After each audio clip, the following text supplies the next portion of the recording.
Welcome everybody to today's InPower Coaching Coffee Break, where we're going to talk about crises of confidence, especially in the context of our fluid careers, the careers that we're developing, where we're recognizing that we're planning to change jobs more frequently than many of us have in our heads is appropriate. We'll talk more about the fluid career, and most importantly, how crises in confidence affect us in our job, but also in positioning us for our next job. So today it's me, Dana Theus, and Mary Brodie with InPower Coaching, and we're going to talk about this topic and invite you into live participation. We always have open seats on the video call, and you can learn more about that and sign up for invitations at coffeebreak.InPowerCoaching.com.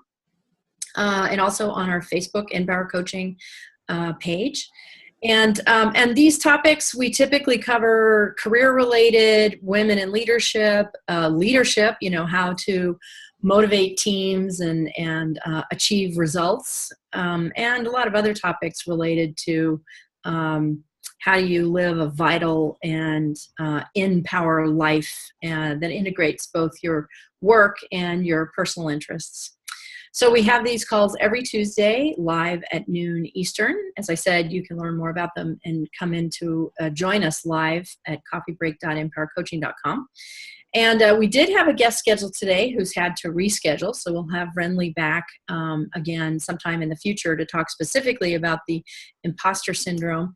But Mary and I both have experience, as most of us do, with crises of confidence and how it can relate to our career and how it can really hurt our career if we're not focused on it. And, Mary, as we were preparing for this topic, I was just sitting here thinking, I think that earlier in my life, I kind of had this idea that, I was the only one that wasn't feeling confident in my career, meaning, running my team or going for a new job or anything like that. Somehow I was alone, not feeling like I was quite up to everything that my ambition wanted for me.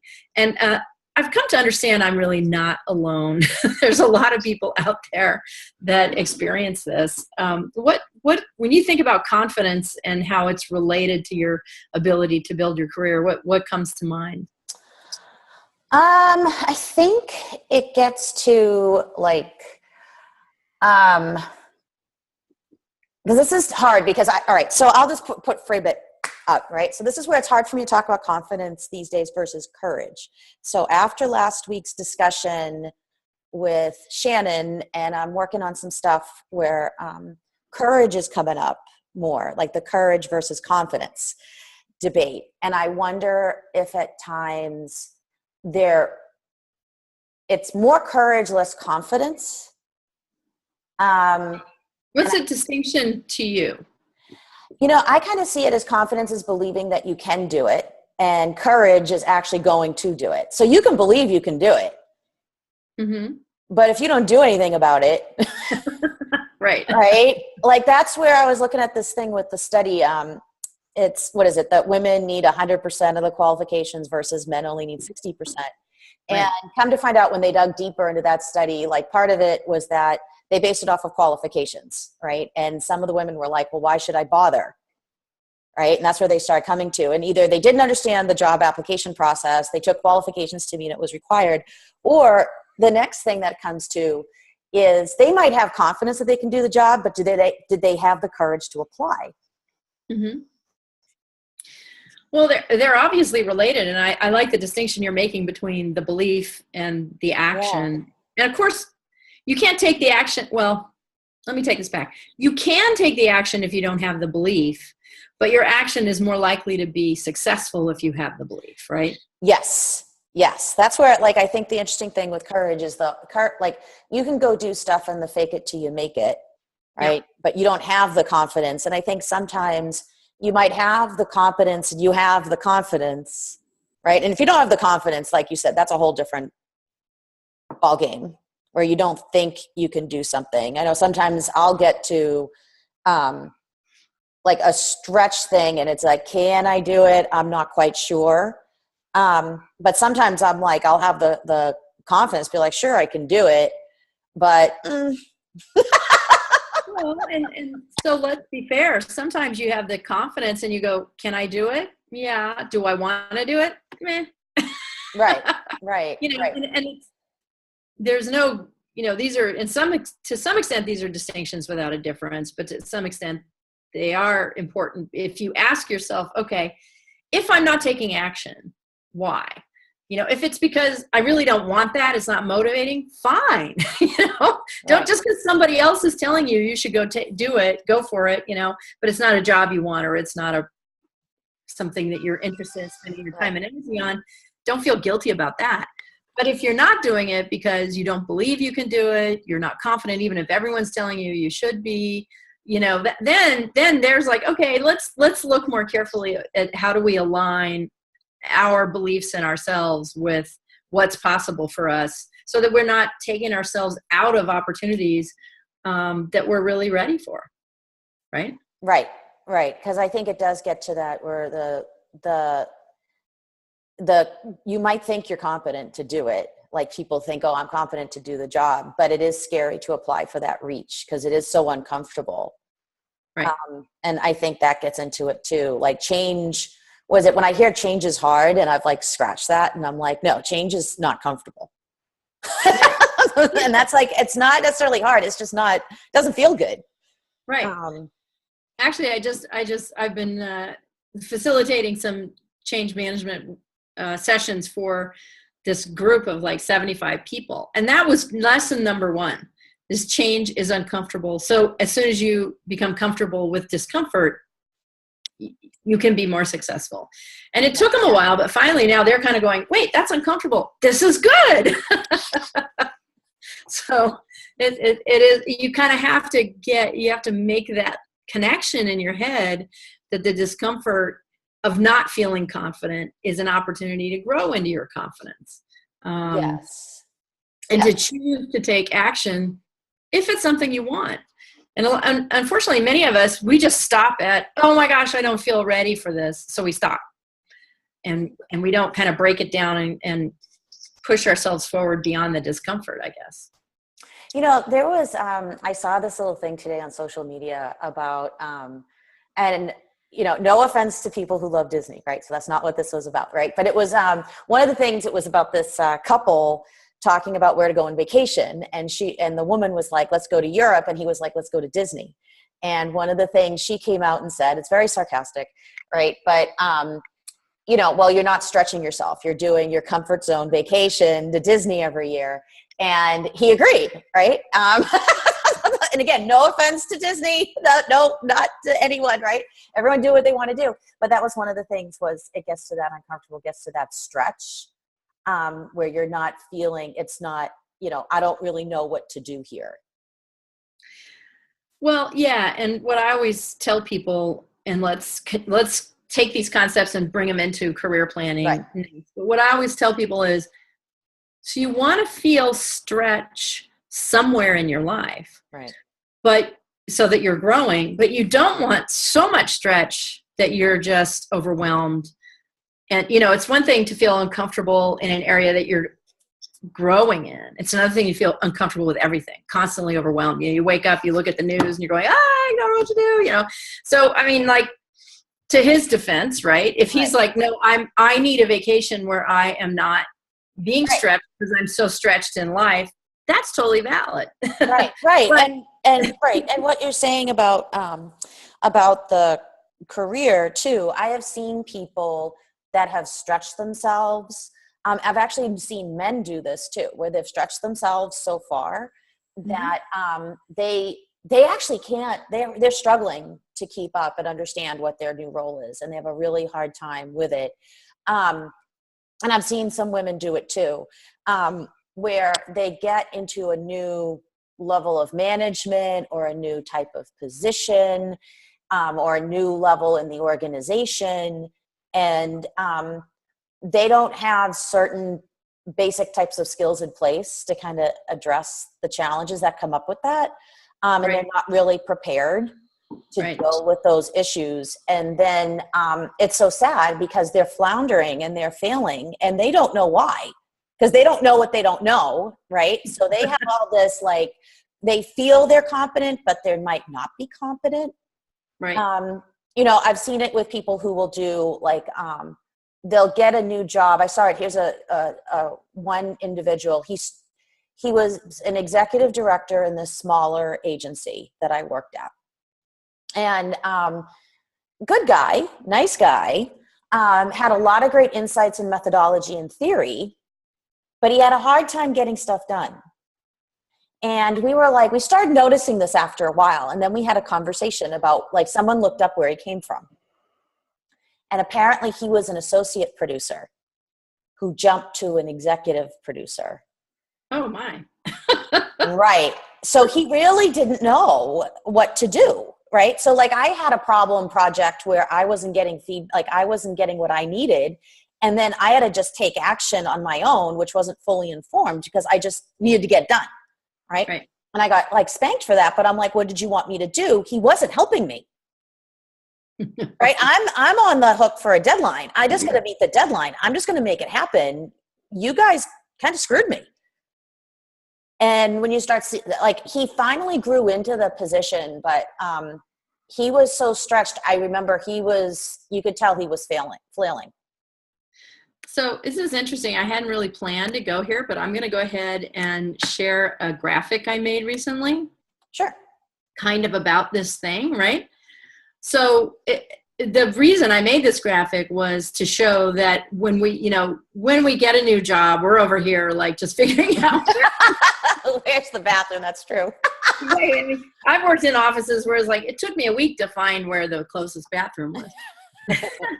And then you're learning how to succeed in the job, and that's a good time to start thinking about what's next, because if we really are going to have 10 or 12 jobs in our life, then each one lasts 3 to 4 to 5 years on average. And so when you're learning how to be successful, that's a really good time to start thinking about what's next, because this here where, when you're like, okay, I know where the bathroom is. I know how to be successful here. I know what's expected of me.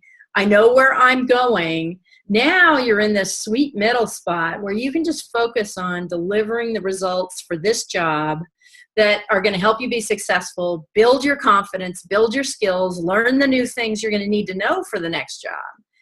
And that's when it isn't that you're not focused on your next job, but you know that what you're doing it in a way that's going to position you well for your next job. And so this middle spot is where we all want to get, and that's where we want to become confident, right? That we know what we're doing. And it sounds like the guy you were working with, like he just like got into some associate producer job and went straight over here to bam, I'm going to be an executive producer, and never learn how to be a producer, right? Right. That's exactly what happened. Exactly. So then producers were teaching him, we were teaching him how to do his job. Right. And you're right. There are some people who they make a career of doing that, and eventually they tend to get found out, or they go on to something else. They get out of that line of work. They're like, right. Which is good. But my point related to this conversation is that when you're here, that's where you're really building your confidence in your current job, that when you're starting to look for what's next, you can say, hey, look at all these things I know how to do. Oh, right. In my next job, if he had done the right progression, he'd been a producer, right? Right. Then he'd go, all right, here's what I'm good at. I know all these associate producer things. I'm really good at producing. I know I don't know how to do this, and this at the executive producer level, but here's the reasons I think I can learn quickly and step into it because of all this cool stuff I did here. Right. And the other thing that's relevant to this graphic, which I'll get rid of here in a second, is we tend to not think about accomplishments, and accomplishments are where we can really derive our greatest confidence and courage, I think, going back to that, which is, if you've really produced something that had an impact, you can speak to that impact, and it shows that not only did you have the confidence, but you had the courage to do it and create something of value. And too many times as we're doing our work, we're not focused on what our accomplishments are, because we can skate by. Our boss will say, oh, you're busy, you're doing things. And so your boss gives you a pat on the head. But when you go for your next job, the things you're going to derive your confidence from is saying, not only did I get pats on the head, but I really did stuff that had an impact. And so a lot of the times that's where, our career confidence comes from. And what I like about this is if this is only like 3 years or 4 years right here, you don't have long to get up to speed and make an impact. You really have to start doing it right when you get the job. You know what I really like about this is you have the staying too long. And I think, you don't, and this is what's interesting about this is like delivering excellent results in ways that prepare you for your next job. And that's going beyond delivering excellent results. And that kind of also explains when people don't have excellent results anymore and they get mediocre because they're in the wrong job. Right. That's right. Because they stayed too long. Yeah. Because I've seen people who are in the same job like for a long time and you wonder, well, gee, they used to do such a great job. I was reading this too. There was a book I was reading too about stuff with the brain. And it had to do with like how certain types of people with certain types of stuff going on in their heads, right, is the same thing. Like they do really well, then they get to a point where they perfect it, and then it just turns off. And they're bored. And they just don't do anything. And it's really, I'm glad it's red too, because I like what you did there with the red, because it is a danger zone. It is. And this is where we tend to get cynical. Yes. And actually, so going back to the fluid career idea is that, so many of us in our heads were like, well, I should be in my job for 7 years or 10 years, to be taken credibly, and to learn everything I need to know. And it's like, that's not the reality. The reality is now, 3 to 5 years. So a lot of the times we're out here at 4 to 5 years thinking we still have to stay for another, 3 years. And in reality, it's like, no, it's time to move now because, we're looking at trends in what's happening, and that's being driven by, the job market. It's also being driven by technology. I mean, everything is speeding up. So if you're in your job for more than 5 years and you're doing the same job, you're probably staying too long and really ought to start thinking about moving on. And if you get here, this is where your confidence starts to drop too, because you're like, well, wait a minute, I was primed to move here. Why didn't I? Why didn't somebody come pluck me?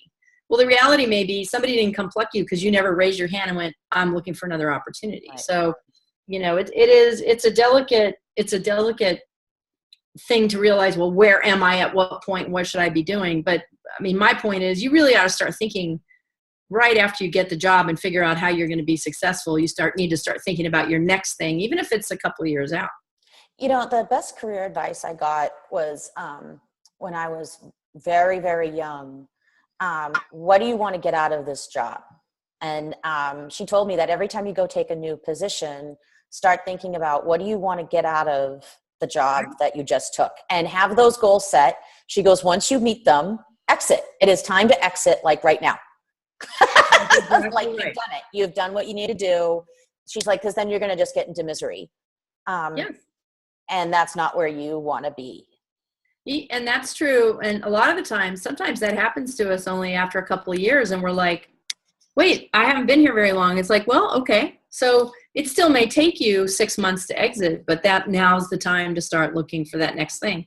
And going back to the topic of confidence and the fluid career, when you have that attitude that you just articulated and you're like, okay, I have gained the skills and the knowledge I need in this job, so I am confident to go for the next thing, going for the next thing. When you take that attitude through every job, you flow, right? You just flow from job to job and you're moving when you're ready. And that's when your career becomes fluid instead of like, stuck in a cesspool, right? Well, yeah, because that's where I've seen, if I do 2 to 3, like when I'd go work at companies, right? I used to look at where are 2 to 3 areas that I will grow.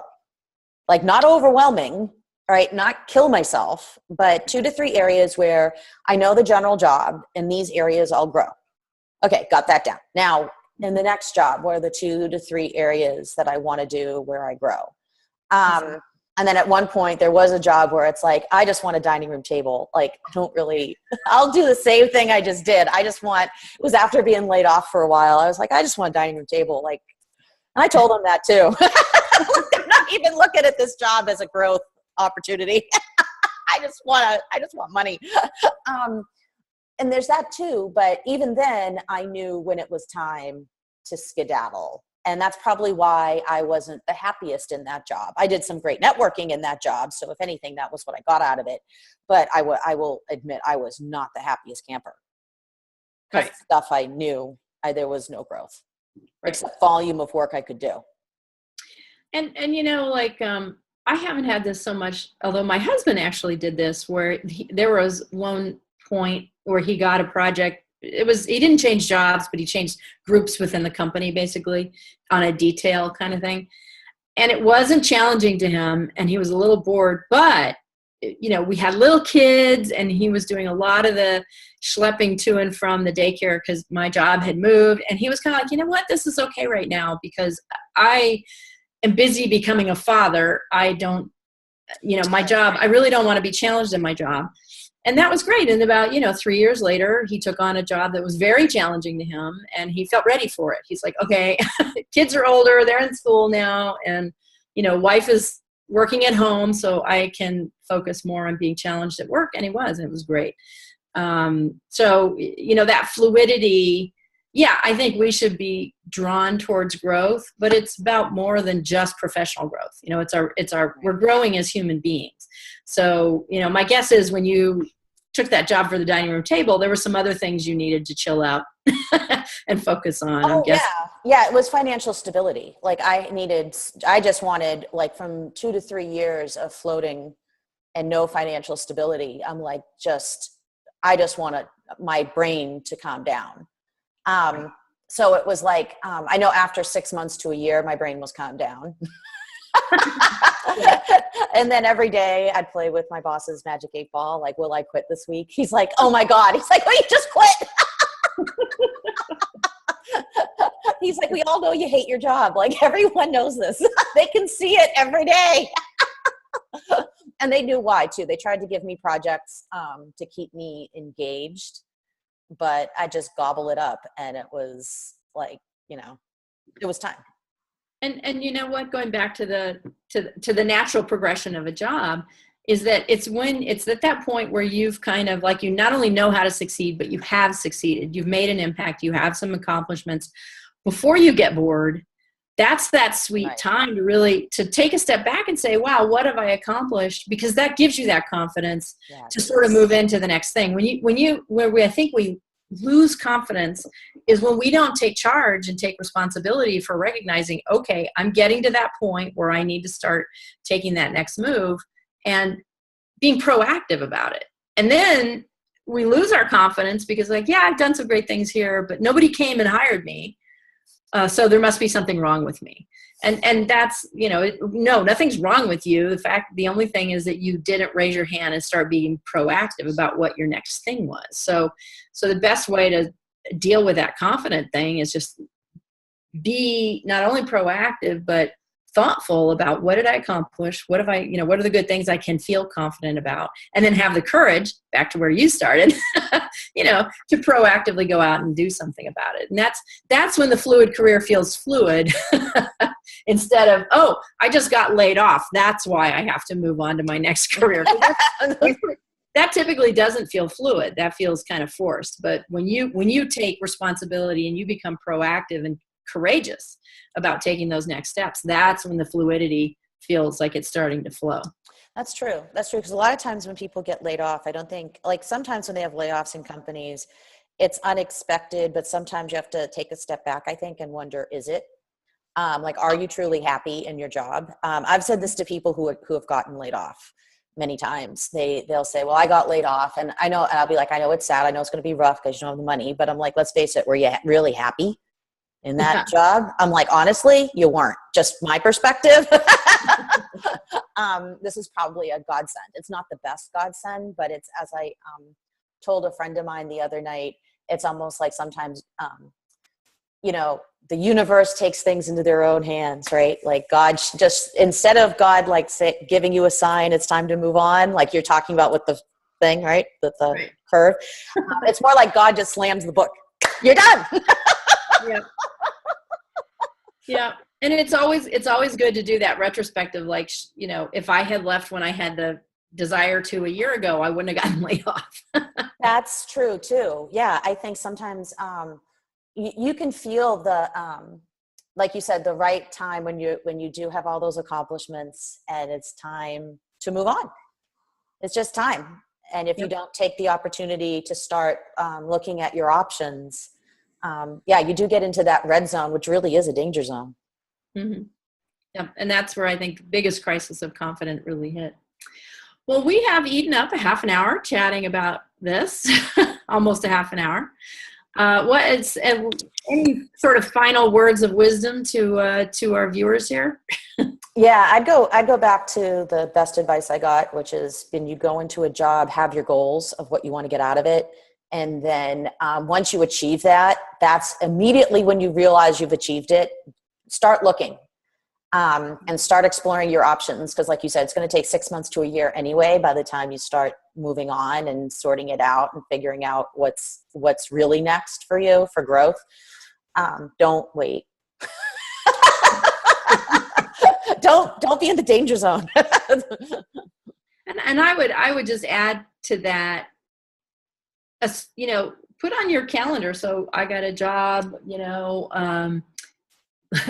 April 1st, 2017, well, the average job tenure is 3.5 years. So that means in the fall of 2020, it's not unlikely that you might be looking for a job. So go ahead and, put in your calendar around 2018, check in on those goals, check in and see how you're doing. And then 2019, check in and start thinking about what the next move is. And remember, sometimes you don't have to get a completely new job. You could, within your company, like my husband did, he got put on a detail, or into another group or unit. It's not always a traumatic, like put your resume out and go look for a job. A lot of the times these shifts and changes are more natural than that. And they will feel fluid if you're doing what you're talking about, which is setting your goals, recognizing when you met them, start moving towards that next thing as soon as you've met your goals.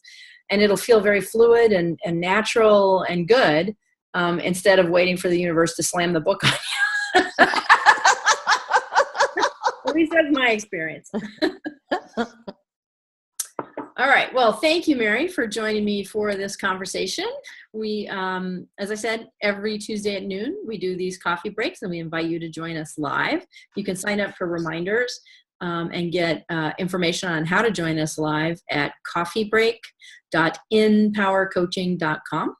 And we hope to see you there. And feel free also to suggest topics or speakers for us to include at any point as well. So thanks, Mary. Have a great week. And we'll see you guys next Tuesday. Thanks. You too. Bye. Bye.